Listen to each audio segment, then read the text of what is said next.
പ്രിയപ്പെട്ട വിദ്യാർത്ഥികളെ, രക്ഷിതാക്കളെ, സഹപ്രവർത്തകരെ, ഇന്ന് ഒക്ടോബർ 2 ഗാന്ധി ജയന്തി. നമ്മുടെ രാജ്യത്തിൻ്റെ രാഷ്ട്രപിതാവായ മഹാത്മജിയുടെ ജന്മദിനം. 1869 ഒക്ടോബർ 2 ഗുജറാത്തിലെ പോർബന്തറിൽ ജനിച്ച് 79 വർഷക്കാലം നാടിനും ജനങ്ങൾക്കും വേണ്ടി ജീവിതം ഉഴിഞ്ഞുവെച്ച മഹാനായ ഗാന്ധിജിയെ പഠിക്കുകയും ഗാന്ധിജിയെ അനുസ്മരിക്കുകയും ചെയ്യാൻ ഈ ദിനം നാം ഉപയോഗപ്പെടുത്തുകയാണ്. ലോകത്ത് എൻ്റെ ജീവിതമാണ് എൻ്റെ സന്ദേശം എന്ന് ജനങ്ങളോട് പറയാൻ ധൈര്യം കാണിച്ച മഹാത്മാവാണ് മഹാത്മാഗാന്ധിജി. അതുകൊണ്ട് തന്നെ ഭാരതീയരായ നമ്മൾ നമ്മുടെ രാഷ്ട്രപിതാവിൻ്റെ ജീവിതമാണ് പഠിക്കേണ്ടത്. അത് നമുക്ക് മുന്നോട്ടുള്ള ജീവിതത്തിൽ വലിയ വെളിച്ചം കാണിച്ചു തരും. അതുകൊണ്ടാണ് നമ്മൾ ഈ വർഷം കോവിഡ് എന്ന മഹാമാരി നമ്മുടെ വിദ്യാഭ്യാസ പ്രവർത്തനങ്ങളെ ഒക്കെ തടഞ്ഞു നിർത്തുമ്പോഴും ഓൺലൈനായി ഇത്തരത്തിൽ ഒരു പ്രഭാഷണം സംഘടിപ്പിച്ചിട്ടുള്ളത്. ഈ പ്രഭാഷണം നടത്തുന്നത് മുക്കം TTIയിൽ നിന്നും പ്രിൻസിപ്പലായി വിരമിച്ച AV സുധാകരൻ മാഷാണ്. മാഷ് പല പരിപാടിക്കും നമ്മുടെ വിദ്യാലയത്തിൽ ഇതിനു മുമ്പ് നേരിട്ട് വരികയും അദ്ദേഹത്തിൻ്റെ സേവനം നമുക്ക് ലഭിക്കുകയും ചെയ്തിട്ടുണ്ട്. ഞാനധികം സംസാരിച്ച് സമയം കളയുന്നില്ല. ഈ ദിനത്തിൻ്റെ പ്രാധാന്യം ബോധ്യപ്പെടുന്ന വിധത്തിൽ നിങ്ങളോട് അദ്ദേഹം സംസാരിക്കും. അത് പൂർണ്ണമായും ഉൾക്കൊള്ളുകയും സ്വന്തം ജീവിതത്തിലേക്ക് പകർത്തുകയും ചെയ്യാൻ പുതിയ തലമുറയ്ക്കാവട്ടെ എന്ന് മാത്രം പറഞ്ഞുകൊണ്ട് പ്രഭാഷണത്തിനു വേണ്ടി പ്രിയപ്പെട്ട സുധാകരൻ മാഷെ ക്ഷണിച്ചുകൊണ്ട് ഞാൻ അവസാനിക്കും. അപൂർവമായ എല്ലാ കാലവും പുഷ്പിക്കുന്ന ഒരു അപൂർവ വൃക്ഷമായിരുന്നു മഹാത്മാഗാന്ധി എന്ന് പൊതുവെ പറയാറുണ്ട്. അതുകൊണ്ട് തന്നെ നിങ്ങൾ കാര്യമായി കുട്ടികളാണ് ഇതിൽ പങ്കെടുക്കുന്നത് എന്നുള്ളത് കൊണ്ട് തന്നെ അദ്ദേഹത്തിന്റെ കുറച്ച് ബാല്യകാല അനുഭവങ്ങളും കാര്യങ്ങളും എല്ലാമാണ് കാര്യമായി ഞാൻ ഉൾപ്പെടുത്തി പറയുന്നത്. മഹാത്മാഗാന്ധിയെ കുറിച്ച് നമുക്ക് നിങ്ങളെല്ലാവരും പഠിച്ചിട്ടുണ്ട്. എന്താണ് മഹാത്മാഗാന്ധിക്ക് ഇന്നും ഇത്രയേറെ പ്രസക്തി ഉണ്ടാവാനുള്ളതായ കാരണം എന്താണ് എന്നുള്ളതാണ് നമ്മൾ പരിശോധിക്കുന്നത്. എന്താണ് ഗാന്ധിജിയുടെ ഇന്നത്തെ കാലഘട്ടത്തിന്റെ പ്രസക്തി? ഗാന്ധിയുടെ പ്രസക്തി എന്താണ്? നാടുകളിൽ എന്തുകൊണ്ടാണ് ഗാന്ധിജിയുടെ ആദർശം മാത്രം എല്ലാ കാലവും വസന്തകാല ഋതുവിൽ മാത്രം നിൽക്കുന്ന, ഞാൻ നേരത്തെ പരാമർശിച്ച അപൂർവീനം വ്യക്തമായി ഗാന്ധി നിലകൊള്ളാൻ കാരണം എന്താണ് എന്നുള്ളതാണ് ഇതിലെ പ്രധാനപ്പെട്ട ഇന്ന് നമ്മൾ ചർച്ചയ്ക്കെടുക്കുന്ന വിഷയമാണ്. കാരണം ഇന്ന് നമ്മളുടെ ചുറ്റുപാടും പല കാരണങ്ങളാലും പലവിധ കാരണങ്ങളാലും അക്രമത്തിന്റെയും അതേപോലെ തന്നെ രാഷ്ട്രീയ വിധ്വംസകതയുടെയും എല്ലാം കാർമേഘങ്ങൾ കരിമേഘങ്ങളാൽ ആവൃതമാകുന്ന ഒരു കാലത്താണ് നാം ഗാന്ധിജിയെ വീണ്ടും ഓർക്കുന്നത്. ഇത് ഏത് കാലത്തും അങ്ങനെ തന്നെ സംഭവിക്കുമെന്നാണ് ഞാൻ വിചാരിക്കുന്നത്. ഗുജറാത്തിൽ പോർബന്തറിൽ ജനിച്ച് ഡൽഹിയിൽ എരിഞ്ഞിറങ്ങിയ ഒരു മഹാപുരുഷന്റെ നന്മകൾ, മഹാപുരുഷൻ ചെയ്തതായ പ്രവൃത്തികൾ വർത്തമാനകാലത്തിനും അപ്പുറം നിൽക്കുന്ന, ജീവിതത്തിന്റെ മഹാസമസ്യകൾക്കും അപ്പുറം നിൽക്കുന്ന വചനങ്ങളായി പ്രവൃത്തികളായി രൂപപ്പെടുന്നത് എന്തുകൊണ്ട് എന്നുള്ളതാണ് ഇന്നത്തെ ചിന്താവിഷയം. അതാണ് ഇന്നത്തെ ചർച്ചാ വിഷയം. അതാണ് മഹാത്മാഗാന്ധിയുടെ വൈദ്യത്തിന്റെ പേരൊക്കെ നിങ്ങൾക്ക് അറിയാമായിരിക്കും. കുട്ടികൾക്ക് ഓത്താ ഗാന്ധി എന്നായിരുന്നു. അദ്ദേഹത്തിന്റെ മകനായിരുന്നു കരംചന്ദ് ഗാന്ധി. അദ്ദേഹത്തിന്റെ മകനാണ് മോഹൻദാസ് കരംചന്ദ് ഗാന്ധി. ഈ മോഹൻദാസ് കരംചന്ദ് ഗാന്ധി ജനിച്ചത് നമുക്കറിയാം 1869 ഒക്ടോബർ ഇന്നേ ദിവസമാണ്. ഒക്ടോബർ 2-ാം തീയതിയാണ്. അതാണ് ഗാന്ധി ജയന്തി അനുസ്മരണ ദിനമായി നമ്മൾ ആചരിക്കുന്നത്. അപ്പോൾ ഇതിനിടയിൽ അദ്ദേഹം എത്ര വർഷം ജീവിച്ചു എന്നുള്ള കാര്യം നമുക്കറിയാം. ഇന്ത്യക്ക് വേണ്ടി അദ്ദേഹം ജീവിച്ചത് 79 വയസ്സ് വരെയാണ്. ഇന്ത്യയുടെ തിരുമാറിലൂടെ അദ്ദേഹം പാവപ്പെട്ടവർക്കും അശരണർക്കും അതോടൊപ്പം തന്നെ വിശ്വരായ മനുഷ്യർക്കും മുഴുവനോടും ഒപ്പം തീർച്ചയായും ഉണ്ട്. ഇതിലേക്ക് മുഖമുന്തുന്ന നമ്മളുടെ കേരളം പോലെയല്ല, ഉത്തരേന്ത്യൻ പ്രവിശ്യകളിൽ മുഖമുന്തുന്ന കാളകൾക്ക് സമാനമായി ഒരുപക്ഷെ മൃഗങ്ങളെക്കാൾ തരം താഴ്ന്ന രീതിയിൽ ജീവിക്കാൻ വിധിക്കപ്പെട്ട നിശ്ചിതരായ പാവപ്പെട്ട മനുഷ്യരുടെ ജീവരക്തവും മാംസവും എന്താണ്, അതിന്റെ വിധി എന്താണ് എന്ന് യഥാർത്ഥത്തിൽ അധ്വാനത്തിന്റെ മഹത്വം എന്താണ്, വിയർപ്പിന്റെ മഹത്വം എന്താണെന്ന് തിരിച്ചറിഞ്ഞ ഒരു മഹാപുരുഷന്റെ ജന്മദിനമാണ്. നമ്മൾ ഒരുപക്ഷെ നെൽസൺ മണ്ടേലയെ പോലെ, അബ്രഹാം ലിങ്കണെ പോലെ ഗാന്ധിജിയെയും ഓർക്കുന്നത് അതുകൊണ്ടാണ്.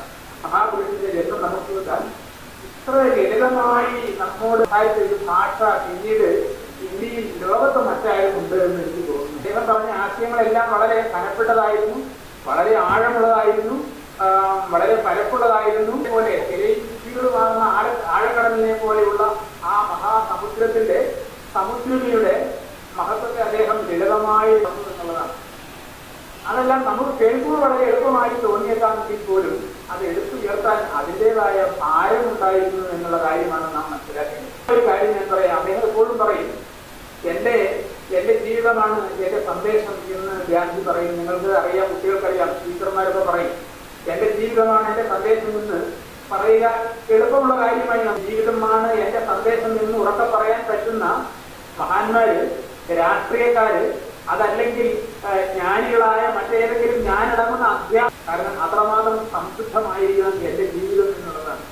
അദ്ദേഹത്തിന്റെ അമ്മയുടെ പേര് പോലെ പുത്തലിഭായി എന്നായിരുന്നു അദ്ദേഹത്തിന്റെ അമ്മയുടെ പേര് എന്നുള്ളതായിരുന്നു നമുക്കറിയാം. പാവ എന്നാണ്. സ്ഫടികം എന്ന് പറഞ്ഞാൽ തന്നെ നമുക്കറിയാം കളങ്കമൊന്നും ചേരാത്തതാണ്. ചില പേരുകൾ അങ്ങനെ അനുയോജ്യമായി ചെയ്യാറുണ്ട്. അങ്ങനെയുള്ള പുത്തലിഭായിയുടെ മകൻ അങ്ങനെ ആവാനേ തരമുള്ളൂ. മുതൽ തന്നെ ഗാന്ധിജി സത്യത്തിന് വേണ്ടി, നീതിക്ക് വേണ്ടി, ധർമ്മശാസ്ത്രങ്ങൾക്ക് വേണ്ടി അദ്ദേഹം ജീവിച്ചു എന്നുള്ളതാണ് അദ്ദേഹത്തിന്റെ ഏറ്റവും വലിയ പ്രത്യേകത. അതൊരു പ്രഭാതത്തിൽ അദ്ദേഹത്തിന് വീണ് കിട്ടിയതല്ല. ഒരുപക്ഷെ അബ്രഹാം ലിങ്കണെ പോലെ തെരുവിൽ കണ്ട ജീവിതത്തെ, ജീവിച്ചു തീർത്ത ജീവിതത്തെ കണ്ടുകൊണ്ടാണ് അദ്ദേഹം അതിനോടൊപ്പം ഓടിയത്. ഇന്ത്യയിലുടനീളം ഒരുപക്ഷെ ഇന്നുള്ള നമ്മുടെ രാഷ്ട്രീയ നേതാക്കളെ ഒക്കെ എടുത്തു കഴിഞ്ഞാൽ അറിയാം അവർ സവാരി ചെയ്യുന്നത്, അവർ യാത്ര ചെയ്യുന്നത് എന്താണ്. ഒരു മാർഗദർശിയായി ഗാന്ധിജിയുടെ ജീവിതാവസാനം വരെ ഏതാണ്ട് 1930 വരെ തന്നെ ഗാന്ധിജി ഇന്ത്യ എന്താണെന്ന് തിരിച്ചറിയാൻ ഗാന്ധിജി കറാച്ചി മുതൽ കന്യാകുമാരി വരെ അദ്ദേഹം 3rd ക്ലാസ് കമ്പാർട്ട്മെന്റ് ട്രെയിനിലാണ് അദ്ദേഹം യാത്ര ചെയ്തത് എന്നുള്ളതാണ്. ഒരു കാര്യമാണെന്ന് വിചാരിക്കും. അന്നത്തെ സ്ഥിതിയിൽ 3rd ക്ലാസ് കമ്പാർട്ട്മെന്റ് എന്ന് പറഞ്ഞു കഴിഞ്ഞാൽ ഉരുകി ഒലിക്കുന്ന അല്ലെങ്കിൽ ഒലിച്ചിറങ്ങുന്ന മഴയും വെയിലും പുറത്തു നിൽക്കുന്നത് പോലെ മഴയും വെയിലും ഒരുപോലെ കൊള്ളുന്ന പൊട്ടിപ്പൊളിഞ്ഞ കമ്പാർട്ട്മെന്റാണ്. അവിടെ സാധാരണക്കാരിലും സാധാരണ ജനങ്ങൾക്ക് യാത്ര ചെയ്യാനുള്ളതാണ് ആ കമ്പാർട്ട്മെന്റ്. അവിടെ ഗാന്ധിജി അവരോടൊപ്പം അതിലായിരുന്നു യാത്ര ചെയ്തുകൊണ്ടിരുന്നത്. അതിന് പ്രധാനപ്പെട്ട കാരണം നമുക്കറിയാം. ഗാന്ധിജിയുടെ ജീവിതത്തെ ഇഴകീറി നമുക്ക് പരിശോധിക്കുമ്പോൾ അറിയാം. അതിനുള്ള പ്രധാനപ്പെട്ട കാരണം ഇന്ത്യയിലെ ജനതയോടൊത്ത് ഇന്ത്യൻ ജനതയുടെ വിയർപ്പിന്റെ മണം എന്താണെന്ന് അറിയാൻ, ഇന്ത്യൻ ജനത എന്താണെന്ന് അറിയാൻ നമ്മൾ പറയും. നമ്മൾ കൂടി ഇരുന്നാൽ പോലെ നമ്മൾ പഠനയാത്രകളൊക്കെ പോകണമെന്ന് പറയും. എന്തിനാ പഠനയാത്രകൾ പോകുന്നത്? പഠനയാത്രകൾ പോകുമ്പോഴാണ് യഥാർത്ഥ മനുഷ്യരെ നമ്മൾ കാണുന്നത്. ദുഃഖിതരായ മനുഷ്യരെ, സങ്കടപ്പെടുന്ന മനുഷ്യരെ, നമ്മളൊക്കെ എത്ര സുഖവാന്മാരാണ് എന്നുള്ള കാര്യം നമുക്ക് അപ്പോൾ മനസ്സിലാവും. ബുദ്ധിമാന്മാരായി നമ്മളുടെ മുറികളിൽ, അകത്തളങ്ങളിൽ എങ്ങനെയാണ് നാം ജീവിക്കുന്നത് എന്നുള്ള കാര്യം അറിയാൻ ഏറ്റവും നല്ല കാര്യം നമ്മൾ ഇങ്ങനെയുള്ള യാത്രകൾ പോവുകയാണ്. ഇപ്പോൾ ഇപ്പോൾ നിലനിൽക്കുന്നതായ ഈ കോവിഡ് കാലം ഒരു കാര്യം നമ്മളെ ഓർമ്മിപ്പിക്കുന്നുണ്ട്. എന്താ ഓർമ്മിപ്പിക്കുന്ന കാര്യം? പുറത്തേക്ക് ഇറങ്ങാതെ വീട്ടിൽ തന്നെ അടങ്ങി ഒതുങ്ങി പിടിച്ചിട്ട പക്ഷികളെ പിടിച്ച് കൂട്ടിനകത്തിട്ടതുപോലെ അകപ്പെട്ടിരിക്കുന്ന ഈ അവസ്ഥ, സ്വാതന്ത്ര്യം എന്താണ്, സ്വാതന്ത്ര്യത്തിന്റെ മധുരം എന്താണ് എന്നുള്ള കാര്യം നമ്മളെ കൂടുതൽ ഓർമ്മിപ്പിക്കുന്നു. സ്വാതന്ത്ര്യത്തിന്റെ മധുരം എന്താണ് എന്നുള്ള കാര്യം നമ്മെ കൂടുതൽ ഓർമ്മിപ്പിക്കുന്നു. അതാണ് ഈ അടച്ചിട്ട കാലം. അതുകൊണ്ടാണ് നമ്മളുടെ കുഞ്ഞുങ്ങൾ വീട്ടിൽ പിടിച്ചിട്ടിരുന്നതായ പക്ഷിക്കൂടുകളെ തുറന്നു വിട്ടതായ ഒരുപാട് ചിത്രങ്ങൾ പത്രങ്ങളിലൂടെ, വാട്സപ്പുകളിലൂടെ, ഫേസ്ബുക്കിലൂടെയൊക്കെ വന്നു. അതിന് കാരണം ഇതാണ്. ഇപ്പോഴാണ് നമ്മൾ അറിയുന്നത് ഇങ്ങനെ പിടിച്ചിട്ട് കഴിഞ്ഞാൽ ഉണ്ടാകുന്ന ദുഃഖം എന്താണ്, പിടിച്ചിട്ട് കഴിഞ്ഞാൽ ഉണ്ടാകുന്ന പ്രശ്നം എന്താണ് എന്ന്. കുട്ടികളെ നിങ്ങളെ ഒക്കെ നോക്കുന്നത് അതേപോലെ അരുമയായ രീതിയിലാണ് അധ്യാപകർ നോക്കുന്നത്. നിങ്ങളെ വീട്ടിൽ നിന്ന് നിങ്ങളുടെ രക്ഷിതാക്കൾ നേതാക്കൾ നോക്കുന്നത് അങ്ങനെയാണ്. നിങ്ങളുടെ കാലിലൊരു മുള്ളു മഹാത്മാഗാന്ധി എന്ന് ഒരാൾ വിളിച്ചു. ആരാണെന്നുള്ള കാര്യം എന്റെ പ്രിയപ്പെട്ട കുട്ടികൾക്ക് അറിയാം. അദ്ദേഹം തന്നെ ഉണ്ടാക്കിയത്. അദ്ദേഹത്തിന്റെ പേര് യഥാർത്ഥത്തിൽ ഗാന്ധി എന്നാണ്. പക്ഷെ അദ്ദേഹം ചെയ്യുന്ന ഓരോ പ്രവൃത്തികളും കണ്ട് അദ്ദേഹത്തെ അറിയാതെ ആ ചുണ്ടുകളിൽ നിന്നും ഇങ്ങനെ അറിയാതെ വീണുപോയ വാക്യമാണ് മഹാത്മാ എന്ന് അദ്ദേഹത്തെ വിളിച്ചു പോയതാണ്. ആരാണ് അങ്ങനെ വിളിച്ചതെന്ന് അറിയാമോ? അറിയാം. ആരാണ്? നമ്മളുടെ ദേശീയ ഗാനം എഴുതിയ ആരാണ്? രവീന്ദ്രനാഥ ടാഗോറാണ്. രവീന്ദ്രനാഥ ടാഗോർ ഗാന്ധിജിയേക്കാൾ 7 വയസ്സിന് മുമ്പുള്ള അദ്ദേഹത്തിന്റെ ഒരർത്ഥത്തിൽ, അല്ലെങ്കിൽ ഒരു മറ്റൊരർത്ഥത്തിൽ അദ്ദേഹത്തിന്റെ സാഹിത്യ ഗുരുനാഥൻ കൂടിയായിരുന്നു രവീന്ദ്രനാഥ ടാഗോർ. രവീന്ദ്രനാഥ ടാഗോറാണ് ഗാന്ധിജിയുടെ പ്രവർത്തനങ്ങളെ കണ്ട്, ഗാന്ധിജിയുടെ മഹത്വങ്ങളെ കണ്ട് അറിയാതെ ആ ചുണ്ടുകൾ തിരുതിർത്തു പോയത്. എന്താണ്? മഹാത്മാ എന്ന് പേര്. അതുകൊണ്ടാണ് ഒരു കവി ഗാന്ധിജിയെ കുറിച്ച് എഴുതിയ കവിതയിൽ അദ്ദേഹം പറയുന്നത് ഇങ്ങനെ: എത്ര വിളികൾ കൊണ്ടു ഗാന്ധിയിലും കാഴ്ചകൾക്കപ്പുറം നിൽക്കുന്നു ഗാന്ധി. എത്ര വിളികൾ കൊണ്ട് ഗാന്ധിയിലും കാഴ്ചകൾക്കപ്പുറം നിൽക്കുന്നു ഗാന്ധി. എത്ര വർണ്ണം മാറ്റി എഴുതിലും എഴുത്തുകൾ, എത്ര വർണ്ണം മാറ്റി എഴുതിലും എഴുത്തുകൾക്കപ്പുറം നിൽക്കുന്നു ഗാന്ധി. ഏതെല്ലാം വർണ്ണങ്ങളിലൂടെ വരച്ചാലും, ഏതെല്ലാം ചിത്രങ്ങളിലൂടെ വരച്ചാലും ഗാന്ധിയാണ് എന്ന് പറഞ്ഞാലും ഏതാണ്ടൊരു ഗാന്ധി, ഏകദേശം ഗാന്ധിയായി എന്ന് പറയാം. പക്ഷേ ഗാന്ധിജിയുടെ ഉള്ളം കീറുന്ന മനസ്സിന്റെ ആ വൈകാരികമായ വേദനകളും നൊമ്പരങ്ങളും എങ്ങനെയാണ് ചിത്രങ്ങളിലൂടെ വരച്ചു കാണിക്കാൻ കഴിയുക? പല്ലുപോയ ഗാന്ധിജിയുടെ ആ ചിരി നിങ്ങൾ കണ്ടിട്ടുണ്ടാവും. ആ ചിരിയോടുകൂടി ഉള്ള ഗാന്ധിജിയുടെ ഗന്ധത്തെ എങ്ങനെയാണ് നമ്മൾ വരച്ചു കാണിക്കുക? അല്ലെങ്കിൽ ഗാന്ധിജിയെ നമുക്ക് ചിത്രം കൊണ്ട് വരയ്ക്കാൻ കഴിയും. പക്ഷേ ഗാന്ധിജിയുടെ മണം എങ്ങനെയാണ് ചിത്രീകരിക്കാൻ കഴിയുക? ഗാന്ധിജിയുടെ വിയർപ്പിന്റെ ആ നിലവുകൾ, കണ്ണീര് കലർന്ന വിയർപ്പിന്റെ നിലവുകളെ നമുക്ക് എങ്ങനെ വരച്ചു കാണിക്കാൻ കഴിയും? ഭാവങ്ങളിലൂടെ ഒക്കെ വരച്ചു കാണിക്കാൻ കഴിയും. നിങ്ങളുടെ ഇടയിൽ നല്ല ചിത്രകാരന്മാരായ കുട്ടികളുണ്ട് എന്നുള്ള കാര്യം എനിക്ക് അറിയാം. പക്ഷെ അതിനെയൊക്കെ വരയ്ക്കാം. പക്ഷേ അതാണ് കവി പറഞ്ഞത്, ചിത്രവിഴികൾ കൊണ്ട് ഗാന്ധിയും കാഴ്ചകൾക്കപ്പുറം നിൽക്കുന്നു ഗാന്ധി.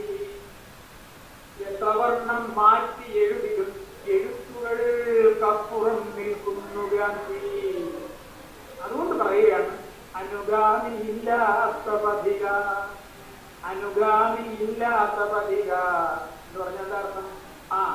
നിന്നെ പിന്തുടരാൻ ഒരാൾ പോലും ഉണ്ടായിട്ടല്ലോ എന്നാണ്. യഥാർത്ഥത്തിൽ ഗാന്ധിജി എന്താണെന്ന് തിരിച്ചറിഞ്ഞുകൊണ്ട്, ഗാന്ധിജി ആർക്ക് വേണ്ടിയാണ് പറഞ്ഞത് തിരിച്ചറിഞ്ഞുകൊണ്ട് ജീവിക്കുന്ന ഒരാളും നമ്മളുടെ ഇടയിൽ ഉണ്ടായിരുന്നില്ല.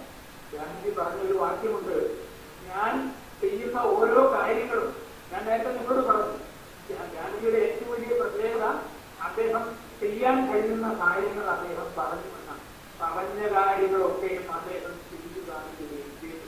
പറയാൻ പറ്റുന്ന കാര്യങ്ങൾ അദ്ദേഹം പറയാൻ പറ്റുന്ന കാര്യങ്ങൾ മാത്രമാണ് അദ്ദേഹം പറഞ്ഞത്. അങ്ങനെ ഗാന്ധിജി നമ്മളുടെയും മഹത്വങ്ങളിലേക്ക് ഉയരുകയാണ്. സ്വന്തം മക്കളെ നോക്കുക. ഞാൻ നേരത്തെ ഒരു കഥ ഞാൻ പറയാമെന്ന് പറഞ്ഞു. ആ കഥയാണ് നിങ്ങളോട് ഞാൻ ഇപ്പോൾ പറയുകയാണ്. ഒരിക്കൽ അഹമ്മദാബാദിൽ വെച്ചിട്ട്, കഥയല്ല കേട്ടോ ഞാനീ പറയുന്ന കഥയല്ല, നിങ്ങളത് കഥയാണെന്ന് കേൾക്കരുത്. അഹമ്മദാബാദിൽ വെച്ചിട്ട് ഗാന്ധിജിയുടെ പത്നിയുടെ പേര് നിങ്ങൾക്ക് അറിയാമല്ലോ. എന്താണ്? കസ്തൂർബ ഗാന്ധി എന്നാണ്. കസ്തൂർബ ഗാന്ധിക്ക് ഒരു ഇന്ദിരാഗാന്ധി ഒരു സ്വീകരണം നൽകാൻ വേണ്ടി ഗാന്ധിജിയുടെ എല്ലാ വേദനകളിലും, എല്ലാ സങ്കടങ്ങളിലും, എല്ലാ സങ്കടങ്ങളിലും, എല്ലാ ദുഃഖങ്ങളോടും ഉണ്ടായിരുന്ന ആളായിരുന്നു അദ്ദേഹത്തിന്റെ പ്രിയപത്നി കസ്തൂർബ ഗാന്ധി. അത് ഗാന്ധിജി അത് വലിയ വേദനയെന്ന് അറിയാമല്ലോ. ഗാന്ധി എന്ന വാക്കിന്റെ അർത്ഥം പോർബന്തറിൽ ചെന്ന് കഴിഞ്ഞിട്ടുള്ള, ഗുജറാത്തിൽ ചെന്ന് കഴിഞ്ഞിട്ടുണ്ടെങ്കിൽ ഗാന്ധിമാരെ, ഒരുപാട് ഗാന്ധിമാരെ നമുക്കവിടെ കാണാൻ കഴിയും. ആ ഗാന്ധി എന്ന വാക്കിന്റെ അർത്ഥം എന്താണെന്ന് അറിയാമോ? ഗാന്ധി എന്ന് പറഞ്ഞു കഴിഞ്ഞാൽ അവരുടെ ഭാഷയിൽ, മറാഠി ഭാഷയിൽ, ഗുജറാത്തി ഭാഷയിൽ കച്ചവടക്കാരൻ എന്നാണ് ആ വാക്കിന്റെ അർത്ഥം. അവിടെയുള്ള അധിക ആൾക്കാർക്ക് പലരുമായി പരിചയപ്പെട്ടവർക്ക് അവരുടെ എല്ലാം പേരിന്റെ അവസാനം ഗാന്ധി എന്ന് കാണാം. ഗാന്ധി എന്ന കച്ചവട തൊഴിലാളികളെയാണ് ഗാന്ധി എന്ന് പറയുന്നത്. വലിയ അത്ര ആളുടെ അവളായിരുന്നു കസ്തൂർബ ഗാന്ധി. കസ്തൂർബ ഗാന്ധിക്ക് സ്വീകരണം നൽകാൻ വേണ്ടിയിട്ട് അഹമ്മദാബാദിലെ ജനം ഏറ്റെടുക്കാനില്ലാത്ത തെരുവുകളിലായിരുന്ന സാധാരണ മനുഷ്യർ. അദ്ദേഹം അവിടെ വന്ന് നല്ല മോശമില്ലാതെ കനത്ത വെയിലും കുടികൾ വീഴും. അവിടെ വന്ന് ഇറങ്ങുമ്പോൾ അങ്ങനെ ഇറങ്ങി അവരുടെ സ്വീകരണം ഏറ്റുവാങ്ങാനായി ജനക്കൂട്ടത്തിനിടയിലേക്ക് ഇറങ്ങുമ്പോൾ തന്നെ എല്ലാവരും കസ്തൂർബ ഗാന്ധി അങ്ങനെ അങ്ങനെ ആൾക്കാരിൽ നിന്ന് കൂടി എല്ലാവരും ഗാന്ധിജിയെ കാണണം, ഗാന്ധിജിയെ ഒന്ന് തൊടണം. ഒരാൾ ആ മുന്നിലെ 4 പല്ലുകളും പൊളിഞ്ഞ് ചുവന്ന കണ്ണുകളും പറഞ്ഞ മുടികളുമായി ബ്രാഹ്മണനെ പോലെ ഒരാൾ ആടി കുഴഞ്ഞ് പൊട്ടിയ കുടുക്കുകളും ഇട്ട് കക്കന്റെ പൊട്ടിപ്പോയ കുടുക്കുകളും ഇട്ട് ഒരു മനുഷ്യൻ അങ്ങനെ പ്രാവി ഇങ്ങനെ വരികയാണ്, പ്രാഞ്ചി അങ്ങനെ അങ്ങോട്ടേക്ക് വരികയാണ്. അദ്ദേഹത്തെ കണ്ടപ്പോൾ അവിടെയുള്ളവർക്ക് മനസ്സിലായിക്കൊണ്ട് അവർ വഴിമാറി കൊടുത്തു. അവർ ഗാന്ധിജിയുടെ ഇടത് കൈയിൽ അദ്ദേഹത്തിന്റെ വസ്ത്രത്തിന്റെ കണ്ട് തന്നെ എടുക്കുന്നത്. അദ്ദേഹം വന്ന് നേരെ അമ്മയായ കസ്തൂർബാ ഗാന്ധിയുടെ അടുത്തേക്ക് വന്നു. ആരാണ് വന്നത്? ഗാന്ധിജിയുടെ മൂത്ത മകനായ ഹരിലാലായിരുന്നു. അദ്ദേഹം ജീവിതം മുഴുവൻ തെറ്റിത്തിരിഞ്ഞ് ജീവിതം മുഴുവൻ സകലമായി കീറിപ്പറഞ്ഞത് കാറ്റും കീറിപ്പറഞ്ഞ ചുണ്ടുകൾക്കുള്ളയായി തീർന്ന ആ മനുഷ്യൻ കണ്ണുകൾ മന്തി പിടിച്ച് കണ്ണുകൾ കലങ്ങി ആ മനുഷ്യൻ വിയർപ്പിൽ കുളിച്ചിങ്ങനെ അവിടെ വന്ന് നിന്നിരിക്കുകയാണ്. അദ്ദേഹത്തിന്റെ ഇടത് കൈയിൽ ഒരു മൂസമ്പിയും ഉണ്ടായിരുന്നു, നാരങ്ങ ഉണ്ടായിരുന്നു. അത് വിയർപ്പിൽ കുളിച്ചിരുന്നു. അത് അദ്ദേഹം അവിടെ വന്നതിന് ശേഷം കസ്തൂർബാ ഗാന്ധിയുടെ നേരെ അത് കസ്തൂർബാ ഗാന്ധിക്ക് അത് കൊടുത്തതിന് ശേഷം അദ്ദേഹത്തെ ഗാന്ധിജിയുടെ പ്രൈവറ്റ് സെക്രട്ടറി നിങ്ങൾക്ക് അറിയാമല്ലോ, മഹാദേവ് ദേശായി എന്നാണ് ഗാന്ധിജിയുടെ പ്രൈവറ്റ് സെക്രട്ടറിയുടെ പേര്. പ്രൈവറ്റ് സെക്രട്ടറി എന്നാണ് ഗാന്ധിജിയോടൊപ്പം ഗാന്ധിജിയുടെ നിഴലായി ജീവിച്ചയാളായിരുന്നു മഹാദേവ് ദേശായി. അദ്ദേഹത്തിന്റെ മകനായിരുന്നു നാരായൺ ദേശായി. മഹാദേവ് ദേശായി തൊട്ട് അടുത്ത് അങ്ങനെ അടുത്ത് വന്നതിന് ശേഷം ഈ മൂന്നമ്മയെ കൊടുത്തതിന് ശേഷം പറഞ്ഞു, അമ്മ ഇത് തിന്നുകൊള്ളൂ എന്ന് പറഞ്ഞു. അമ്മ ഇത് തിന്നുകൊള്ളൂ എന്ന് പറഞ്ഞു. അപ്പോൾ ഗാന്ധി വെറുതെ എന്ന് പറഞ്ഞ മകനോട് ചോദിച്ചു, മകനെ ഹരിലാൽ നീ എനിക്കൊന്ന് കൊണ്ടുവന്നില്ലേ? അത് ഒരു സന്ദർഭം. മറ്റൊരു സന്ദർഭത്തിൽ ഈ മകൻ പറഞ്ഞു, എന്താ പറഞ്ഞതെന്നറിയാമോ? ഈ മകന്റെ പ്രസക്തിക്ക് വേണ്ടി, ഈ അച്ഛന്റെ പ്രസക്തിക്ക് വേണ്ടി എന്റെ അമ്മയെ ഇത്രമാത്രം വെയിലെടുപ്പിച്ച നിഷ്ഠൂരനായ മനുഷ്യനാണ് താങ്കൾ എന്നും അദ്ദേഹം പറഞ്ഞു. ഇങ്ങനെ ഗാന്ധിജി മൂത്ത മകനും വല്ലാതെ വെറും. ഗാന്ധിജി ദുഃഖം കൊണ്ട് അദ്ദേഹം വിദൂരങ്ങളിലേക്ക് നോക്കി തനിക്ക് ഒരു കഷ്ണം ഒരു അല്ലി പോലും നൽകരുത് എന്ന് പറഞ്ഞുകൊണ്ട് തന്റെ മൂത്ത മകനായ ഹരിലാൽ മുൻപിൽ നഷ്ടപ്പെട്ടു പോയ പല്ലുകളും കലങ്ങിയ കണ്ണുകളുമായി ആ മനുഷ്യൻ ഇത്രയും പറഞ്ഞതിന് ശേഷം നിലത്ത് താഴ്ത്തിക്ക് ദുഃഖിച്ച ശേഷം ആൾക്കൂട്ടത്തിന് ഇടയിലേക്ക് ഗാന്ധിജിയെ സൂക്ഷിച്ചതിന് ശേഷം കടന്നു പോകാൻ തുടങ്ങുകയും ഗാന്ധിജി ഹരിലാലിനോട് ചോദിച്ചു, നീ ഞങ്ങളോടൊപ്പം പോരുന്നോ എന്ന് ചോദിച്ചു. വല്ലാത്തൊരു ചോദ്യം എന്ന രീതിയിൽ പുച്ഛഭാവത്തോടുകൂടി ഗാന്ധിജിയെ നോക്കിയതിനു ശേഷം അവൻ ദൂരേക്ക് നടന്നു. തുടർന്ന് അദ്ദേഹത്തിന്റെ പ്രൈവറ്റ് സെക്രട്ടറി ആയിരുന്ന മഹാദേവ് ദേശായി തുടർന്ന് എഴുതുകയാണ്, ലൂയി കൃഷ്ണമുറി കണ്ണു നിറയുന്നത് ഞാൻ കണ്ടിട്ടില്ല, പക്ഷേ ഒരിക്കൽ കൂടി എനിക്ക് അദ്ദേഹത്തിന്റെ മുഖത്തേക്ക് നോക്കാൻ കഴിഞ്ഞില്ല. ആ വട്ടക്കണ്ണടയ്ക്കുള്ളിലൂടെ കണ്ണുനീർച്ചാലുകൾ ഒഴുകുന്നുണ്ടായിരിക്കണം എന്നാണ് മഹാദേവ് ദേശായി സ്നേഹിക്കുന്നത് പോലെ സ്വന്തം മക്കൾക്ക് വേണ്ടി ജീവിക്കാൻ കഴിയാതെ എന്തുകൊണ്ടാണ് അങ്ങനെയൊക്കെ സംഭവിച്ചതെന്ന് പറയാം. സംഭവിക്കാൻ കാരണം നമ്മളുടെ ഹരിയാലിന് ബാരിസ്റ്റർ പരീക്ഷ അഡ്മിഷൻ കിട്ടുന്നു അദ്ദേഹത്തിന്. എവിടെ? ഇംഗ്ലണ്ടിൽ. അദ്ദേഹത്തോടൊപ്പം തന്നെ അദ്ദേഹത്തിന്റെ സുഹൃത്തിന്റെ മകൻ അവിടെ അഡ്മിഷൻ കിട്ടി. പക്ഷേ ഇന്ത്യയിൽ നിന്ന് അവിടെ ബാരിസ്റ്റർ പരീക്ഷയ്ക്ക് എഴുതി അവിടെ പഠിക്കാൻ വേണ്ടി പോകണമെങ്കിൽ ഒരാളുടെ അത്ര മോശമില്ലാത്ത ഒരാളുടെ റെക്കമെൻഡ് കിട്ടും. വർഷങ്ങളായി വന്ന് നോക്കുമ്പോ മാർക്ക് കൂടുതൽ ഹരിലാലിനേക്കാൾ തന്റെ മകനായ ഹരിലാലിനേക്കാൾ കൂടുതൽ മാർക്ക് അദ്ദേഹത്തിന്റെ സുഹൃത്തിന്റെ മകനായിരുന്നു. അതുകൊണ്ട് അതായത് തന്റെ സുഹൃത്തിന്റെ മകന് വേണ്ടി അദ്ദേഹത്തിന് അവിടെ പോകാൻ കഴിയും. അവിടെയും ഹരിലാലിനെ തടയപ്പെട്ടുകൊണ്ടിരുന്ന പോകുന്ന അദ്ദേഹത്തിനുണ്ടായി. നിങ്ങൾ മനസ്സിലാക്കണം, നമ്മളുടെ ഇസ്ലാക്കണം അല്ലെ? നമ്മളുടെ നിങ്ങളെ പറയുന്നില്ല ഞാൻ ഒക്കെ ആണെങ്കിൽ അല്ലെ എന്താ ചെയ്യാം? നമ്മളുടെ കുട്ടി കഴിഞ്ഞിട്ട് അതുകൊണ്ടാണ് ഗാന്ധിജിയെ കുറിച്ച് നമ്മൾ ഇപ്പോഴും പറഞ്ഞുകൊണ്ടിരിക്കുന്നത്. ഒക്കെ അദ്ദേഹം പറഞ്ഞ കാര്യങ്ങൾ എനിക്ക് ഉറക്കെ പറയാൻ കഴിയും. നമ്മോട് കാണിച്ച നീതിബോധമാണ്, നമ്മോട് കാണിച്ച കർമ്മബോധമാണ് നമ്മെ ഗാന്ധിജിയുള്ള പ്രധാനപ്പെട്ട കാരണം. അതാണ് അദ്ദേഹത്തിന്റെ നമുക്കറിയാമല്ലോ ഉപ്പു സത്യാഗ്രഹം. അദ്ദേഹത്തിന്റെ പ്രവർത്തികളൊക്കെ പ്രതീകാത്മകമായ സമരങ്ങളും പ്രഖ്യാപനങ്ങളും അദ്ദേഹം ഉണ്ടാക്കിയ ഒരുപാട് പേരുകൾ തന്നെ നമുക്കറിയാം അല്ലെ? സത്യാഗ്രഹം, ഉപവാസം, സത്യാഗ്രഹം, സഹനസമരം അല്ലെ? സ്വാശ്രയശീലം, എന്തെല്ലാം സമരായുധങ്ങളാണ്. ഗാന്ധിജി ഈ പറഞ്ഞ കാര്യങ്ങളെല്ലാം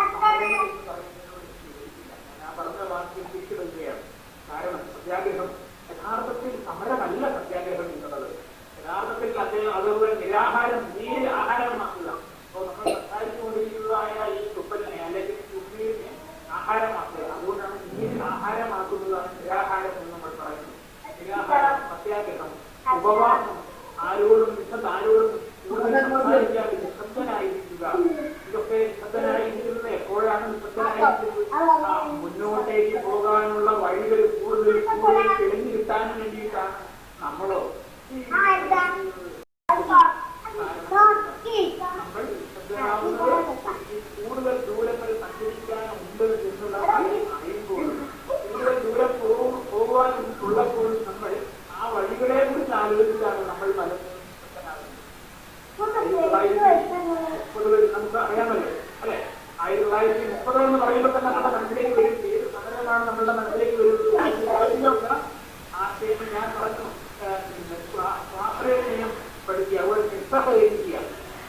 ഇതിൽ വലിയ ഒരു ബ്രിട്ടീഷ് ആർമി അല്ലെ, അന്ന് ലോകത്തിലെ ഏറ്റവും വലിയ ആയുധമേന്തിയ മഹാരാജ്യമാണ് ബ്രിട്ടൻ. ആയുധമേന്തിയ മഹാരാജ്യമാണ്. വെടിവെക്കാൻ കഴിയുന്ന 3-4 റൗണ്ടുകൾ സാധാരണ പച്ച മനുഷ്യന്റെ നേരെ മാനവികതയൊന്നുമില്ലാതെ തോക്കുകൂട്ടി വെടിവെക്കാൻ കഴിയുന്ന ആയുധം കയ്യിലുള്ള ഇന്ത്യ വിട്ടു പോവുക എന്ന് പറയാനുള്ള മഹാധൈര്യം കാണിച്ചിരുന്നതാണ് ഗാന്ധിജിയുടെ പ്രത്യേകത. ആ സമരമായിരുന്നു എന്ത്? 1930 ജനുവരി 12-ാം തീയതി 78 യാത്രികരുമായിക്കൊണ്ട് 325 കിലോമീറ്റർ 25 ദിവസം കൊണ്ട് നടന്ന് ഗുജറാത്തിലെ ദക്ഷിണ ദണ്ഡിയിലേക്ക് നടത്തിയ പ്രഗത്ഭമായ ആ ദണ്ഡി യാത്ര എന്ന പേരിൽ അറിയപ്പെടുന്നു. ദണ്ഡിയാത്രയിൽ യാത്ര ചെയ്യാൻ വേണ്ടി ദണ്ഡിയാത്ര എന്നേ നമ്മൾ കേട്ടിട്ടുള്ളൂ. അതിന്റെ പിന്നിലുള്ളതായ ഒരു കാര്യം കൂടി ഞാൻ പറയേണ്ടതുണ്ട്. അതാണ് എനിക്ക് ഗാന്ധിജിയോട് എനിക്ക് ഇഷ്ടം. എനിക്ക് വിജ്ഞാനപുറങ്ങളിൽ ശ്രദ്ധിക്കാത്ത കാര്യങ്ങൾ വായിക്കാനും അറിയാനും താല്പര്യമുള്ളതാണ്. ദണ്ഡിയാത്ര നമ്മൾ പഠിച്ചിട്ടുണ്ട്. ഇപ്പൊ നമ്മളോട് ചോദിക്കുമ്പോൾ നിങ്ങൾ പറയും 1930-ലാണത്, ജനുവരി 12-ാം തീയതി ആയിരുന്നു അത്. അതോടൊപ്പം തന്നെ അതിൽ 78 ആൾക്കാർ പങ്കെടുത്തു. 324 കിലോമീറ്റർ ഉണ്ടായിരുന്നു. 25 ദിവസം എടുത്തു. ഇതെല്ലാം നമ്മൾ പരീക്ഷയ്ക്ക് പഠിക്കുന്നത് പോലെ പഠിച്ചു. അതിന്റെ പിന്നിൽ മറ്റൊരു കഥ ഞാൻ നിങ്ങളോട് പറയട്ടെ. കഥയല്ല കേട്ടോ, ഞാനീ പറയുന്നതൊന്നും കഥയല്ല. യാത്ര തീരുമാനിച്ചു. അങ്ങനെ എല്ലാവരും പോവുകയാണ്. കാരണം ഒരു മഹാസാമ്രാജ്യത്തിൽ അദ്ദേഹത്തിന് അറിയാമായിരുന്നു ആധുനിക ആയുധികൾ കൈവശമുള്ള ഒരു രാജ്യത്തെ ആയുധീകനെ നേരിടുക എന്നുള്ളത് നമ്മെ സംബന്ധിച്ചിടത്തോളം വളരെ പ്രയാസമേറിയ ആയാസകരമായ കാര്യമാണ് എന്ന് അറിയാമായിരുന്നു. അതുകൊണ്ട് തന്നെ നന്നായി അറിയാമായിരുന്നു അദ്ദേഹത്തിന്. ആരെല്ലാം എന്തെല്ലാം കുറ്റം പറഞ്ഞാലും അദ്ദേഹത്തിന് വളരെ നന്നായി അറിയാമായിരുന്നു. അതുകൊണ്ടാണ് ആരാലും തോൽപ്പിക്കാൻ സാധ്യമാവാത്ത, ആരാലും വാളുകൾ കൊണ്ട് മുറിക്കപ്പെട്ടാലും മുറിക്കാൻ കഴിയാത്ത, ചോരയൊഴുകാത്ത, എന്നാൽ മറ്റൊരാളാൽ കീഴ്പ്പെടുത്താൻ കഴിയാത്ത ആയുധം കൊണ്ട് അദ്ദേഹം സമരത്തെ നേരിട്ടത്. ആ സമരത്തിന്റെ പേരാണ് നിങ്ങൾക്കറിയാം, അഹിംസ എന്നാണ് ആ ആയുധത്തിന്റെ പേര്. അതിനുശേഷം ലോകത്ത് ആരും ആ ആയുധം എടുത്ത് ഉപയോഗിച്ചിട്ടില്ല. അഹിംസ എന്നാണ് ആയുധത്തിന്റെ പേര്. അതിന്റെ പേരിലാണ് അദ്ദേഹത്തിന് നമുക്കറിയാമല്ലോ ബ്രിട്ടീഷുകാരുടെ അവരുടെ കല്ല് കിട്ടുകയും അതോടൊപ്പം തന്നെ അദ്ദേഹത്തിന്റെ മുൻവരിയിലെ പല്ല് നഷ്ടപ്പെടുകയും എല്ലാം ചെയ്തപ്പോഴും അദ്ദേഹം പറഞ്ഞ വാക്യങ്ങളാണ് ഞങ്ങൾ തമ്മിൽ ഒരു പ്രശ്നവുമില്ല, പക്ഷെ ഈ കാര്യം അദ്ദേഹത്തിന് എന്നെ അദ്ദേഹത്തിന്റെ തല്ലിയ ഈ കാര്യം ഒരിക്കലും അദ്ദേഹത്തിന് മറക്കാൻ കഴിയില്ല. ഞാനും അയാളും തമ്മിലുള്ള ബന്ധം എന്നാണ് ഗാന്ധി പറയുന്നത് എന്റെ സത്യാന്വേഷണ പരീക്ഷണങ്ങൾ. അയാളും ഞാനും തമ്മിലുള്ള ബന്ധം ഒരു പാലം പോലെ കെട്ടിയുറപ്പിക്കപ്പെട്ടിരിക്കുന്നു. അയാൾക്ക് ഒരിക്കലും എന്നെ മറക്കാൻ കഴിയുകയില്ല എന്ന് അദ്ദേഹം പറയുന്നിടത്തോളമുള്ള മനസാക്ഷിയുടെ ഗാന്ധിജി സമരത്തിൽ ചെയ്തത് ചെയ്യപ്പെട്ട വ്യക്തികളെ അദ്ദേഹം ചെയ്തത് മനസാക്ഷിയെ ഉണർത്തുക എന്നുള്ളതാണ്. ഏതൊരു സമരത്തിലും ഏതൊരു സമര മുന്നേറ്റങ്ങളിലും ആദ്യം നമ്മൾ പറയുക ഇന്ന് ജനങ്ങളുടെ ബോധവൽക്കരണം നടത്തുക എന്നാണ്. ബോധവൽക്കരണത്തിന്റെ മറ്റൊരു വലിയൊരു പേരാണ് മനസാക്ഷിയെ ഉണർത്തുക എന്നുള്ളത്. അങ്ങനെ അവനവന്റെ മനസാക്ഷിയെ ഉണർത്തുന്ന ആ മഹായത്നം അത് നമ്മൾ പലപ്പോഴും പറയും ജീവികൾക്ക് മാത്രമാണ് ഒരാൾ തല്ലാൻ വരുമ്പോ പേടിച്ചോടുക. ഇതിനാണ് അല്ല, ധൈര്യമുള്ളവന് മാത്രമേ കഴിയുകയുള്ളൂ. അതിലേക്കാണ് ഞാൻ വരുന്നത്. എന്താണ് ധൈര്യം എന്നുള്ള ആ കാര്യത്തിലേക്കാണ് ഞാൻ വരുന്ന ഏത് കാര്യം, അതായത് ഡൽഹിയിലേക്കുള്ള യാത്ര. നമ്മൾ ഡൽഹിയിലേക്കുള്ള യാത്ര പഠിച്ചു. പക്ഷെ ആ ഡൽഹി യാത്രയുടെ പിന്നിൽ ഇങ്ങനെ ഒരു കാര്യമാണ്. എല്ലാവരും ഇത്രയും ആൾക്കാർ ചേർന്ന് അങ്ങനെ ഡൽഹിയിലേക്ക് യാത്ര പോവുകയാണ്. സാധാരണ മനുഷ്യർ, ഗിരിവർഗക്കാർ, ഗോത്രവർഗക്കാർ, മുഷിഞ്ഞു നാടിയ മുണ്ടും ശരീരവും വിയർപ്പും ഞാൻ നേരത്തെ പറഞ്ഞ മുഖമുണ്ടുന്നതുമായ കറുത്ത മനുഷ്യർ. അവർക്ക് ഇന്ത്യയുടെ നിറമായിരുന്നു. ഇന്ത്യയുടെ നിറമായിരുന്നു, തേച്ചുണങ്ങിയ മനുഷ്യന്റെ നിറമായിരുന്നു അവർ. ആ മനുഷ്യനായിരുന്നു ഗാന്ധിജിയോടൊപ്പം സമരം ചെയ്യാൻ അദ്ദേഹത്തോടൊപ്പം ചേർന്നു. അങ്ങനെ ചേർന്ന് ഗാന്ധിജി മുന്നിലുമായി അങ്ങനെ നടന്ന് ആ ബർമാ പാലത്തിന്റെ അടുത്തെത്തി അദ്ദേഹം തിരിഞ്ഞു നോക്കുമ്പോൾ ഒരു മഹായാനമായി മഹായാത്രയായി പാരാവാരം പോലെ ജനസമുദ്രം മനസ്സിലായി. ഇത്രയും ആൾക്കാർ ഞാൻ നിങ്ങളെ സ്നേഹിക്കുന്നത് കൊണ്ടാണ്, ബാപ്പുജി നിങ്ങളെ സ്നേഹിക്കുന്നത് കൊണ്ടാണ് അല്ലെ. അദ്ദേഹത്തെ വിളിക്കുന്ന പേര് നമുക്കറിയാമല്ലോ, ബാപ്പുജി എന്നായിരുന്നു അദ്ദേഹം അല്ലെ. കസ്തൂർബാ ഗാന്ധി ഗാന്ധി സമരമായിരുന്നെങ്കിൽ, ഇങ്ങനെ യൂണിഫിക്കർ പറയും, ഗാന്ധി സമരമായിരുന്നെങ്കിൽ ഓർക്കുക, ഗാന്ധി സമരമായിരുന്നെങ്കിൽ കസ്തൂർബാ ഗാന്ധി സഹനമായിരുന്നു. എല്ലാം സഹിക്കാൻ കഴിയുന്ന ഗാന്ധിജിയുടെ സമരോത്സുകമായ മുന്നേറ്റങ്ങളിൽ സഹനത്തിന്റെ ആയുധവുമായി തന്നെ പിന്തുടർന്നതായിരുന്നു കസ്തൂർബാ ഗാന്ധി. അതുകൊണ്ട് എന്നും കസ്തൂർബാ ഗാന്ധി ബാപ്പുജി എന്ന് സഹനവും സമരവും, അങ്ങനെയാണ് ഗാന്ധിജിയുടെ സമരത്തിന് മുമ്പിൽ സഹനമായി കസ്തൂർബാ ഗാന്ധി പിന്നാലെ വിരലായി പിന്തുടർന്നത്. അങ്ങനെ ജനങ്ങളോട് ഈ ബാപ്പുജി പറഞ്ഞു, ഞാൻ നിങ്ങളോട് പറയുന്നു, നമുക്ക് എല്ലാവർക്കും പോകാൻ കഴിയില്ല, അതുകൊണ്ട് കുറെ പേർ തിരിഞ്ഞു പോകണമെന്ന് പറഞ്ഞു. അവർ പറഞ്ഞു, ഞങ്ങൾ ബാപ്പുജിയോടൊപ്പം പോലും, ബാപ്പുജി ഇല്ലാതായാൽ ഞങ്ങളാണ് ആദ്യം ഇല്ലാതാവുക എന്നെല്ലാം അവർ പറഞ്ഞു. പക്ഷേ അതൊന്നും ഗാന്ധിജി സമ്മതിച്ചില്ല. തീർച്ചയായും കുറച്ച് ആൾക്കാർ മാത്രം മതിയെന്ന് ഗാന്ധിജിയുടെ സ്നേഹത്തിന് മുന്നിൽ അവർ കീഴടങ്ങുകയും അവർ മനത്തോടെ അവർ തിരിച്ചു പോവുകയും ചെയ്തു. അങ്ങനെ അവർ ഈ 78 പേരുമായി 324 കിലോമീറ്റർ 25 ദിവസം കൊണ്ട് നടന്ന് അങ്ങനെ അവർ അതിന്റെ തീരത്ത് എത്തിച്ചേരുകയാണ്. എന്താണെന്നറിയാമോ, അവിടെ ഒരു ഉത്സവ പ്രതീതിയാണ്. സാധാരണ ഗിരിവർഗ മനുഷ്യർ, ആദിവാസികൾ, സാധാരണ മനുഷ്യർ അവർ ഗാന്ധിജിക്ക് വേണ്ടിയിട്ട് ഒരുക്കിയിരിക്കുന്ന പിരിവെന്നുണ്ടാക്കിയ ഒരു ആശ്രമമാണ്. കാണത് വേണ്ടിയ ജലമാണ്. അവിടെ ഗാന്ധിജിക്ക് കിടക്കാൻ വേണ്ടി പ്രത്യേകം ഒരു മുറിയെല്ലാം തയ്യാറാക്കിയിട്ടുണ്ട്. അവിടെ ആൾക്കാരെല്ലാം കൂട്ടമായി നിൽക്കുകയാണ്. നാളെ സൂര്യനസ്തമിക്കാത്ത ഒരു മഹാസാമ്രാജ്യത്തിന് മേൽ സമരം ചെയ്യാൻ പോകുന്ന ഒരു മഹാത്മാവിൻ നടന്ന പാതകളിലൂടെ നടക്കാൻ ഭാഗ്യം ലഭിച്ചു എന്നതുകൊണ്ട് അധികാരത്തോടു കൂടി അവിടെ നിൽക്കുന്ന, അഹംഭാവത്തോടു കൂടി നിൽക്കുന്ന, സ്നേഹം കൊണ്ട് അഹംഭാവത്തോടു കൂടി നിൽക്കുന്ന സാധാരണ മനുഷ്യർ അതെല്ലാം അവിടെ കൂടിയിരിക്കുന്നു. അവർ ഒരു ഭാവത്തിൽ ഇരിക്കുന്നു, ഒഴിക്കുന്നു. സാധാരണ മനുഷ്യരായിരുന്നു. ഇതൊന്നും നമ്മൾ ചരിത്രത്തിൽ വായിക്കാത്ത കാര്യങ്ങളാണ്. നമ്മൾ വെടിയാത്ര എന്താണെന്ന് പഠിക്കാറുള്ളത്. അങ്ങനെ ഈ മനുഷ്യരെല്ലാം കൂടിച്ചേർന്ന് നാളെ നേരം പുലരുമ്പോഴേക്കും അവർക്ക് വേണ്ടി പോകാനുള്ള ഭക്ഷണം തയ്യാറാക്കുകയായിരുന്നു ആ മനുഷ്യർ. അങ്ങനെ രാത്രി ഏതാണ്ട് ഒരു 10 മണി 10:10 ആയി കഴിഞ്ഞപ്പോൾ ഊരാക്കൂരിയിട്ട് തണുത്ത കാറ്റ് വീശുന്നു.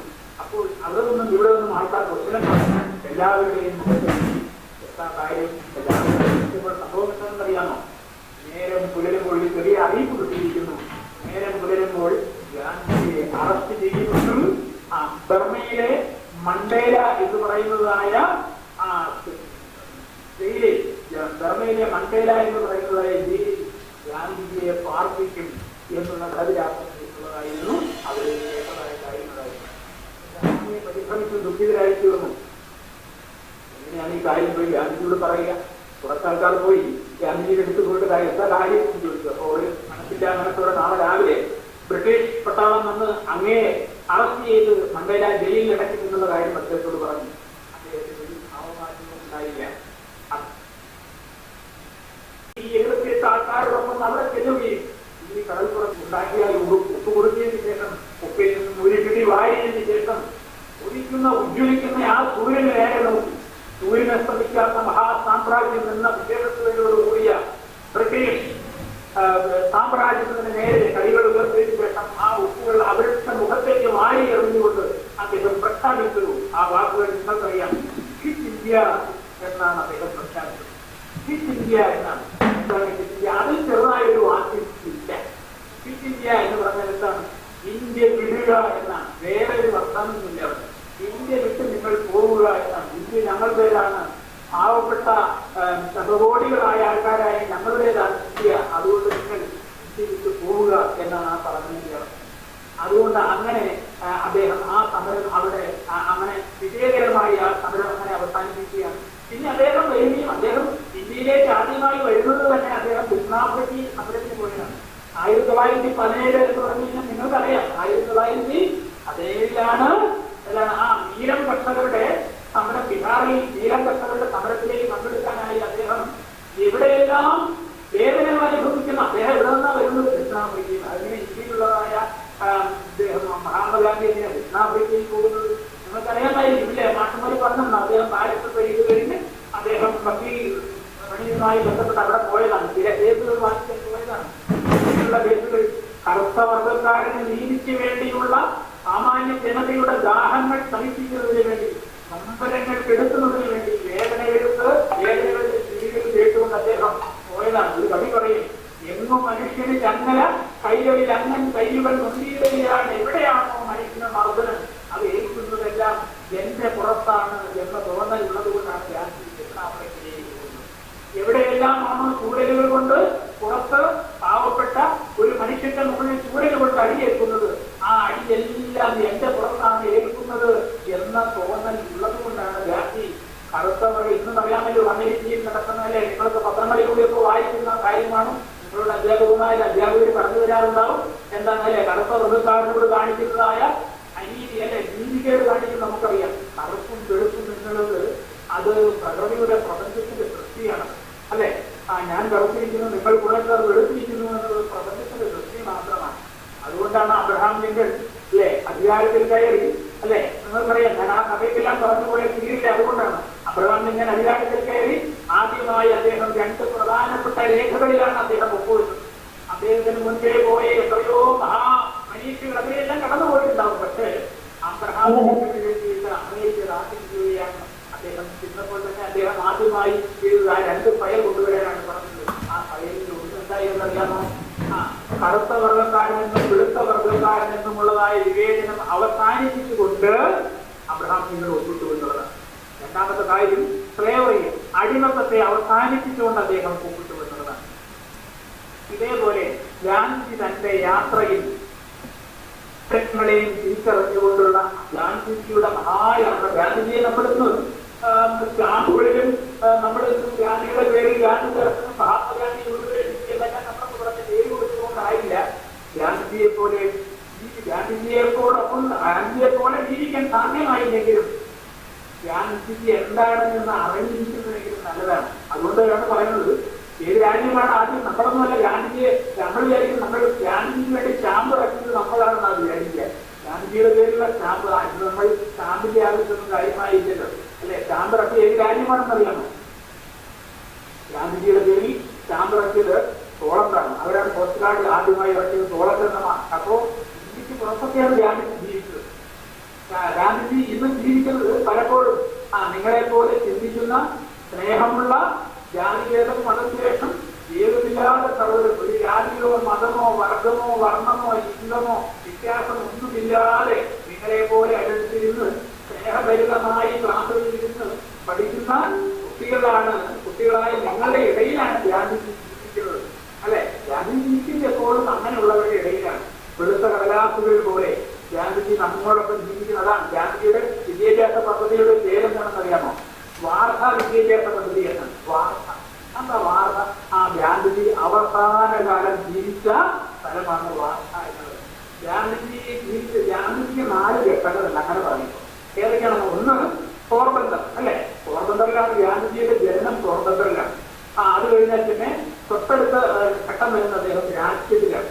രാജ്യത്തിൽ നിന്നാണ് അദ്ദേഹത്തിന്റെ പ്രധാനപ്പെട്ട വിദ്യാഭ്യാസ കാര്യങ്ങളെല്ലാം നടക്കുന്നത് അവിടെ നിന്നാണ്. അപ്പൊ പോർബന്ദറായി, രാജ്യത്തായി, പിന്നെ സബർമതിയാണ്. പിന്നെ സബർമതിയിലായിരുന്നു അദ്ദേഹത്തിന്റെ ജീവിതകാലങ്ങളിൽ അധികവും. സബർമതി ആശ്രമത്തിൽ ഇരുന്നുകൊണ്ടാണ് അദ്ദേഹത്തിന്റെ ചർച്ചയും നൂലുനൂൽപ്പുകളും എല്ലാം അവിടെ ഇരുന്നുകൊണ്ടാണ്. അതിനുശേഷമാണ് അദ്ദേഹം വാർത്തയിലേക്ക് വരുന്നത്. വാർത്തയിൽ വന്നതിന് ശേഷമാണ് അദ്ദേഹം വിദ്യാഭ്യാസ ചിന്തകളും അതേപോലെ തന്നെ ഇങ്ങനെയുള്ളതായ മനുഷ്യൻ. ഗാന്ധി എവിടെ ഇരുന്നാലും ഗാന്ധി എവിടെ ഇരുന്നാലും ഗാന്ധി നമ്മളോട് പറയുന്ന ഒരു കാര്യമുണ്ട്. അതായത് ഉപ്പാണെങ്കിലും ഉടുപ്പാണെങ്കിലും നിങ്ങൾക്ക് ആവശ്യമുള്ളത് മാത്രമേ എനിക്ക് നിങ്ങളോടിപ്പോൾ പറയാനുള്ളത്. അത് മാത്രമാണ്. എന്റേതായ എനിക്കൊന്നും പറയാനില്ല. ഗാന്ധി പറഞ്ഞ കാര്യങ്ങളാണ്. ഉപ്പാണെങ്കിലും ഉടുപ്പാണെങ്കിലും നിങ്ങൾക്ക് ആവശ്യമുള്ളത് മാത്രമേ നിങ്ങൾ എടുക്കാൻ പാടുള്ളൂ എന്നാണ്. കടലാണെങ്കിൽ പോലും എടുക്കാൻ പാടുള്ളൂ എന്നാണ്. നിങ്ങൾക്ക് എന്താ മാറ്റി ഇങ്ങനെ പറയുന്നത്? കടലിൽ എടുത്തുകൂടെയാണ്. നിങ്ങൾക്ക് ആവശ്യമുള്ളവർക്ക് അതേ എടുക്കാൻ പാടുന്നു.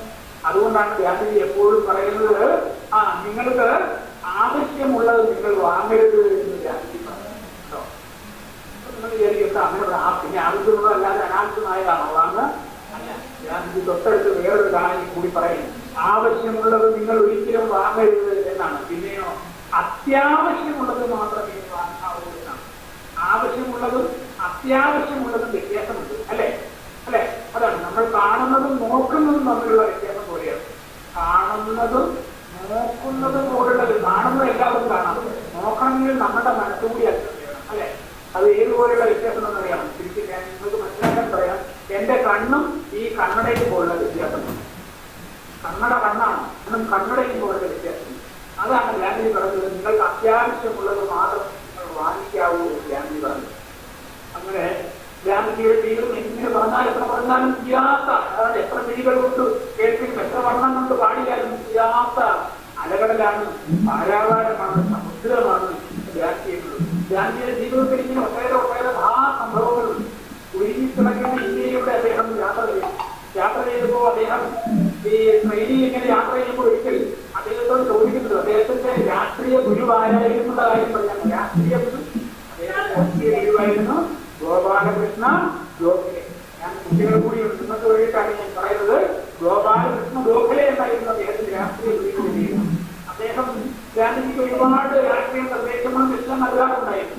അതിനിടയിൽ ഒരിക്കലും ഗാന്ധിജിയോട് അദ്ദേഹം ചോദിക്കുന്നുണ്ട്, എന്തിനാണ് താങ്കൾ ഇങ്ങനെ ഈ ഉരുകി ഒഴിക്കുന്ന, ഈ നനഞ്ഞൊലിക്കുന്ന, ഇപ്പോൾ ഈ പെയ്യുന്ന മഴ പോലെ നനഞ്ഞൊലിക്കുന്ന ഈ കമ്പാർട്ട്മെന്റിനുള്ളിൽ ഒരു പക്ഷി കുഞ്ഞിനെ പോലെ എന്തിനാണ് അന്ന് ഇങ്ങനെ യാത്ര ചെയ്യുന്നത്? അങ്ങേക്ക് ഭക്ഷണത്തിലേക്ക് മാറിക്കൂടെ എന്ന് ചോദിക്കുന്നുണ്ട്.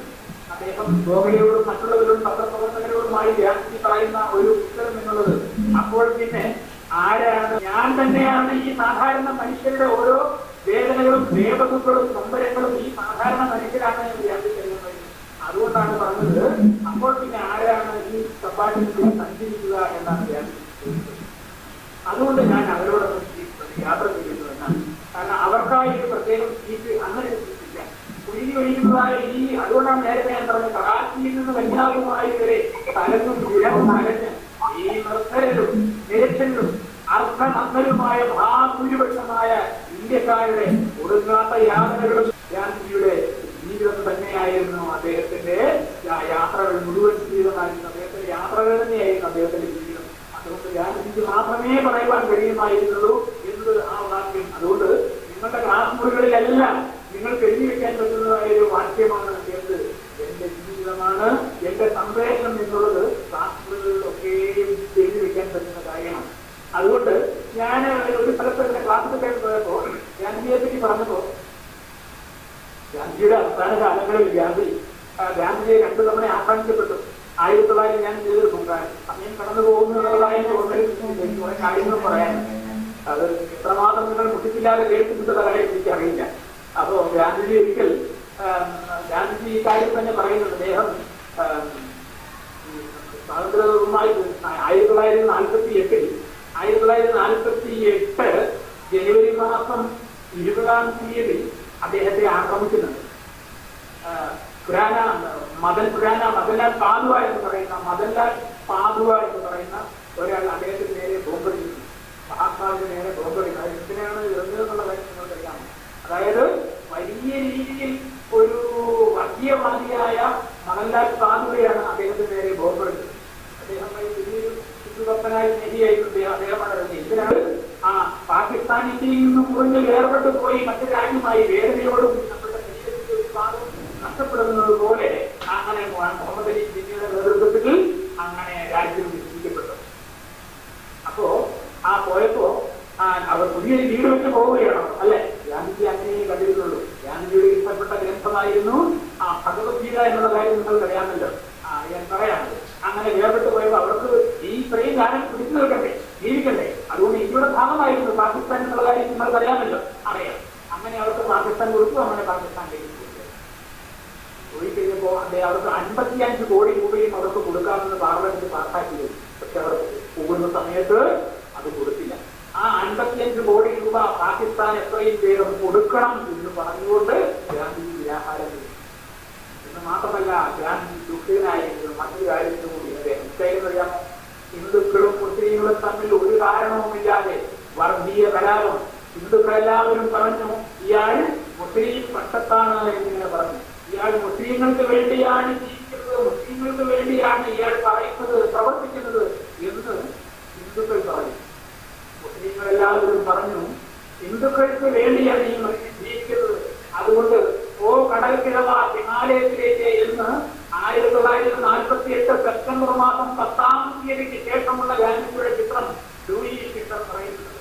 10-ാം തീയതിക്ക് ശേഷം ഗാന്ധിജിയുടെ ജീവിതയാത്രകൾ മുഴുവൻ വേദനയുടെ ഒറ്റവാളിന് മുകളിലൂടെ, വേദനയുടെ ഇരുതല മൂർത്തിയുള്ള ഭക്തിയുടെ മുകളിലൂടെയായിരുന്നു ഗാന്ധിജിയുടെ ജീവിതം. കാരണം ഗാന്ധിജിക്ക് അറിയാമായിരുന്നു പിന്നീട് ഗാന്ധിജി പറഞ്ഞ വാക്കുകളൊക്കെയും ജീവിതം അവസാനിക്കാൻ പോകുന്നു എന്ന് സ്തുതിപ്പിക്കുന്ന, ചിറവിത്തെറിക്കാൻ വേണ്ടി പോകുന്നു, ചിറകുകൾ പൊഴിഞ്ഞ എന്നെല്ലാം ഉള്ള പ്രയോഗങ്ങൾ അത് വായിച്ചു നോക്കാവുന്നതാണ്. ഇന്ത്യയെ കണ്ടതിലും സ്വാതന്ത്ര്യം അർദ്ധരാത്രിയിലും എല്ലാം നമുക്ക് വായിക്കുന്നത് ഗാന്ധിജി എന്താണ് എന്നുള്ള കാര്യം കൂടുതൽ നമുക്ക് മനസ്സിലാവും. അവസാന കാലത്ത് ഗാന്ധിജി പറയുന്ന വാക്കുകൾ വലിയ വിലയില്ല എന്ന് തോന്നുമ്പോൾ അത് ഈ പറയുന്ന ഈ 1948 സെപ്റ്റംബർ 10-ാം തീയതിക്ക് ശേഷമാണ് ഈ കാര്യം പറയുന്നത്. എന്താണെന്നറിയാമോ? ഗാന്ധിജി പറയുന്നു, അതായത് ഗാന്ധിജിക്ക് തന്നെ തോന്നിത്തുടങ്ങി താൻ ഇന്ത്യക്കൊരു ഭാരമാണ് എന്ന് അദ്ദേഹത്തിന് തോന്നിത്തുടങ്ങി. താൻ പറയുന്നത് പഴയതുപോലെ ആൾക്കാരും കേൾക്കുന്നില്ല എന്നൊരു തോന്നൽ ഗാന്ധിജിക്ക് തോന്നിത്തുടങ്ങി. താൻ പറയുന്നത് പഴയതുപോലെ ആരും അനുസരിക്കുന്നില്ല എന്ന് തോന്നിത്തുടങ്ങി. എന്ന് മാത്രവുമല്ല, നിങ്ങൾക്കറിയാമല്ലോ ജവഹർലാൽ നെഹ്റു ആരായിരുന്നു? ഇന്ത്യയുടെ ആദ്യത്തെ പ്രധാനമന്ത്രിയാണ്, അല്ലെ? അദ്ദേഹത്തോടൊപ്പം ഇന്ന് ഉത്തരേന്ത്യയിൽ വലിയൊരു പ്രതിമയുണ്ട് വേറൊരാളുകൾ. ഇന്ത്യയുടെ ഉരുക്കു മനുഷ്യൻ എന്ന പേരിൽ അറിയപ്പെട്ട അയൺ മാൻ ഓഫ് ഇന്ത്യയാണ് അദ്ദേഹം. ആരാണെന്നറിയാമോ? സർദാർ വല്ലഭായ് പട്ടേൽ. സർദാർ വല്ലഭായ് പട്ടേൽ ആഭ്യന്തരം കൈകാര്യം ചെയ്യുന്നു. അദ്ദേഹവും നെഹ്റുവും തമ്മിൽ ചില കാര്യങ്ങളിൽ, അധികാരത്തിന് വേണ്ടി ചില കാര്യങ്ങളിൽ അവർ തമ്മിൽ കണ്ട മോചിച്ച് വന്നു. ഇവർ തമ്മിൽ നല്ല ചേർച്ചയിലായിട്ടില്ല. അതും ഗാന്ധിജിയെ വല്ലാതെ വേദനിപ്പിച്ചു. കാരണം മറ്റെല്ലാ ജനങ്ങൾക്കും മാർഗദർശികളായിരിക്കുന്ന നെഹ്റുവും, അത് നെഹ്റു എന്ന് പറഞ്ഞാൽ സാധാരണക്കാരനല്ല, ബഹുഭാഷാ പണ്ഡിതനാണ്, വലിയ അറിവുള്ള ആളായിരുന്നു നെഹ്റു. അതുകൊണ്ട് അങ്ങനെയുള്ള നെഹ്റുവും സർദാർ വല്ലഭായ് പട്ടേലുമായി തെറ്റിപ്പിരിയുന്ന യുദ്ധത്തോടുകൂടി ഗാന്ധിജി കാണും. അങ്ങനെ ഗാന്ധിജി ഈ അവസാനത്തെ നാടുകളിൽ 1947 ആഗസ്റ്റ് മാസം 14-ാം തീയതി ലൂയി ഫിഷർ അദ്ദേഹം ഈ ഗ്രന്ഥത്തെ എഴുതുന്ന ഒരു കാര്യം ഞാൻ നിങ്ങളോട് പറയുകയാണ്. 1947 ഓഗസ്റ്റ് മാസം 14-ാം തീയതി 15-ാം തീയതി അർദ്ധരാത്രിയിലാണ് സ്വാതന്ത്ര്യം കിട്ടുന്നത്, അല്ലേ? അപ്പോ അവർ ഇതിന്റെ സ്വാതന്ത്ര്യത്തിന്റെ അലങ്കാര മോടികളും സ്വാതന്ത്ര്യത്തിന് വേണ്ടതായ ആഘോഷങ്ങളും ആഘോഷരാവുകളും പൂത്തിരികളും മത്താത്തുകളും പടക്കങ്ങളും എല്ലാം കത്തിക്കുന്നത് എവിടെയാണെന്ന് അറിയാമോ? നിങ്ങൾ ഓർത്തിരിക്കേണ്ട സ്ഥലമാണത് റൈസിന കുന്നില. അഹമ്മദാബാദിലെ ഡൽഹിക്ക് അടുത്തുള്ള റൈസിന കുന്നിലാണ് അലങ്കാര രാവുകൾ പൊടി പൊടിക്കുമ്പോൾ അവിടെ ഗാന്ധിജി ഉണ്ടായിരുന്നില്ല. അധികാരം പങ്കിടുന്നിടത്ത്, അധികാരത്തിന്റെ രാഷ്ട്രീയ കുപ്പായങ്ങൾ തുന്നുന്നിടത്ത് നമ്മുടെ പ്രിയപ്പെട്ട ഗാന്ധിജി അവിടെ ഉണ്ടായിരുന്നില്ല. അദ്ദേഹം അവിടെ ഒരിക്കലും ഉണ്ടായിരുന്നില്ല. അദ്ദേഹം അവിടെ പോയി. എങ്ങോട്ടേക്കാണ് പോയെന്ന് അറിയാമോ? ബേലഗഡ് എന്ന് പറയുന്നതായ സ്ഥലത്തേക്കാണ്. എവിടെയാണെന്നറിയാമോ? ബംഗാളിലാണ് ആ സ്ഥലം. അങ്ങോട്ടേക്ക് ബലേഗഡ്, ബേലഗഡ് എന്നെല്ലാം പറയും. അങ്ങോട്ടേക്ക് ഗാന്ധിജി പോയി. എന്തിനാ പോയതെന്ന് അറിയാമോ?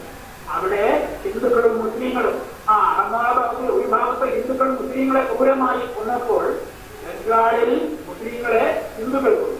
ഇങ്ങനെ അങ്ങോട്ടും ഇങ്ങോട്ടും രക്തരൂക്ഷിതമായ ഒരു യുദ്ധം നടക്കുകയായിരുന്നു. പരസ്പരം കൊന്നും കൊലവിളിച്ചും ആക്രോശിച്ചും താൻ സ്വപ്നം കാണാത്ത മഹാസാമ്രാജ്യത്തിൽ കണ്ണീർച്ചാലുകൾ ഒഴുകുന്നത് ഗാന്ധിജിക്ക് അർദ്ധനഗ്നനായ ഈ ഫക്കീർ എന്നാണ് അദ്ദേഹത്തെ ടാഗോർ എഴുതിക്കുന്നത്. ടാഗോർ വിശേഷിച്ചത് അർദ്ധനഗ്നനായ ഫക്കീർ. അത് മഹാത്മാവിന്റെ പേരാണ് എഴുതേണ്ടത്. അർദ്ധനഗ്നനായ ഫക്കീർ വല്ലാതെ വേദനിച്ചു. അവിടെ ഗാന്ധിജി അവിടെയായിരുന്നു. അർദ്ധചന്ദ്രാകൃതിയിൽ ഉണ്ടാക്കിയതായ ആളുകളും മറ്റും പോയിരിക്കുന്ന ആ മനുഷ്യത്തെ ഇത് തമ്മിലടിക്കാനുള്ളവരല്ല. ഹിന്ദുക്കളും മുസ്ലിങ്ങളും ഒന്നാണ്, ഒരമ്മയുടെ മക്കളാണ്.